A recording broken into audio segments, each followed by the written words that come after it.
नमस्कार सांग माने आज गोटे फ्रेश रेसिपी को स्वागत करुच्ची। आज आपण मानक सेयार करी गोटे बीट्रुट्र परोठा जोड़ा कि आपण मानक निश्चित भाव में भल लगे।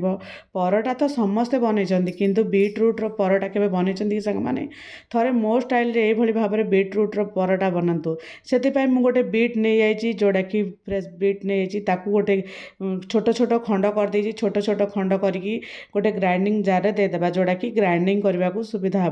तापर ग्राइंडिंग जार गोटे कंचा लंका किसी रसुण ता सहित अल्प टिके अदा दे गोटे फाइन पेस्ट करदे। आपण मैंने चाहिए यहाँ को सीझेकी ग्राइंडिंग करें किंतु मु डायरेक्ट माने एमती ग्राइंडिंग कर दूँ। देखंतु पूरा नाली नाली आमर बीट्रुट बहुत टेस्टी लगे। आपण आज रेसिपी बहुत बढ़िया लगे।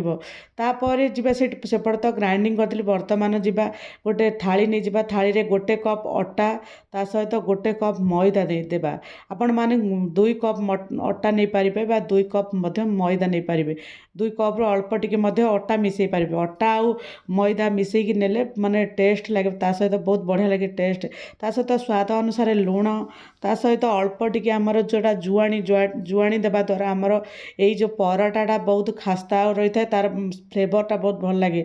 ता सहित अल्प टिके आम तेल देदेबा जोड़ा कि खास्ता बनवाई ताकू हाथ में एमती मकची देवा जमती कि सी खास्ता बनब जमती परोटाटा माने भितर पूरा लेयर लेयर ही बहुत बढ़िया टेस्टी लगे। से हाथ में टिके जेकोसी परोटा कले आम अल्प टिके तेल दौरान से भाव में देवा। तापर ग्राइंडिंग कर रखि देखु ग्राइंडिंग कर रखि आमर बीट्रुट को पकई पकई अल्प अल्प जी आमर अटा नहीं मैदा नहीं अल्प अल्प दे भल भाव में गोटे घोल प्रस्तुत करवा। ए बिल्कुल भी पानी देवानी दरकार मुताबक से ही पेस्ट को पकई पकई देवा। जदि दरकार पड़े अटा आउ कि मैदार दरकार पड़े ताहले देवा।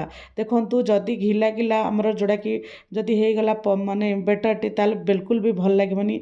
ताकू धीरे धीरे धीरे धीरे दलिबा जेमती सी गोटे आम अटा सहित सी गोटे टाइट डोप जमती बन आम जमती परोटा बनाऊँच आम से भाई भाव में गोटे टाइट डोप बने। देखो मुझे परिमाण गोटे बीट्रुट रे पाखापाखि 5 ରୁ 6टा मोर परोटा बनी से गोटे गोटे कर दली देली। देखो आउ टिके अटा दरकार पड़ला मुझे दली आड कर देछि। देखो पूरा टाइट डो बनईदेबा से तेल मिसी सी पूरा सॉफ्ट बनीज ताकू गोटे गोटे काच बाउल रे किसी समय गोटे 10 ରୁ 15 मिनट घोड़ाई देबा। घोड़ाई देबा द्वारा आमर ये परोटाटी पूरा स्मूथ रहे तापर पूरा बहुत बढ़िया फुला फुला हो जाए। तापर गोटे प्लेट को गोटे गोटे गुला नहीं जावा जी परिमाण आमर यही भाव में छोट छोट गुला बनईदेवा जमतीक आम परोटा बनइबा को अति सहज हो। से छोट छोट गुला बनइबा जी परिमाणर आमको दरकार। तापर अल्प टिके तेल दे गोटे बेलना साहाय्य अल्प टिके तेल दे गोटे गोल आकार बनइबा जमती परोटा बनाऊँ। आपण मैंने चाहिए ट्रायंगल शेप दे पारिबे जोड़ा कि परोटा शेप दे पारिबे आपण मैंने गोल करें।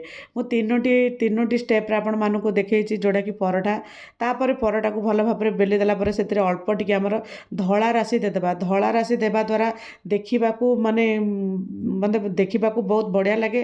ता सहित खाइबा धला राशि उपर रही ताले खाइबा बढ़िया लगे। तापर देखो फाइनाल तीन प्रकार मु परोटा बनी दी। एपटे टावा बसईदी टावे जोड़ा कि टावा को लो टू मीडियम जाल बसई देबा ता सहित लो टू मीडियम जाल दे टिके टिके एमती आम परोटा जमती बनाऊँ अल्प टिके तेल देदेबा। तेल देकी पुणी ताको एपट सेपट करी भाजिबा जमती कि सी गोटे फुला फुला टाइप रो फुलीज जमती परोटा जमती आम बनाऊँ नॉर्मली सेमिति ही बनइबा बहुत बढ़िया टेस्टी लगे। सांग माने यही बीट्रुट परोटा जदि आम माने प्रतिदिन जदि ऐड करबा खाइबार सहित जदि ऐड करबा ताहले बहुत बढ़िया टेस्टी।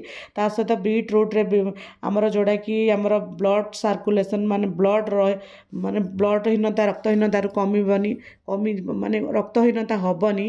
ये भाव में गोटी गोटी कर जी परिमाण आमर नहीं बीट्रुट सबू गोटे गोटे करी भल भाव में भाजीदेली। देखो गोटे ट्रायंगल शेप गोटे गोल शेप देदेली आउ गोटे जोड़ा कि ये माने त्रिकोणिया शेप दे देछि जोड़ा कि बहुत बढ़िया होइछि। आज बहुत बढ़िया लगुच माने बीट्रुट पूरी को देखिले लगुच बहुत बढ़िया टेस्टी होइथिबो।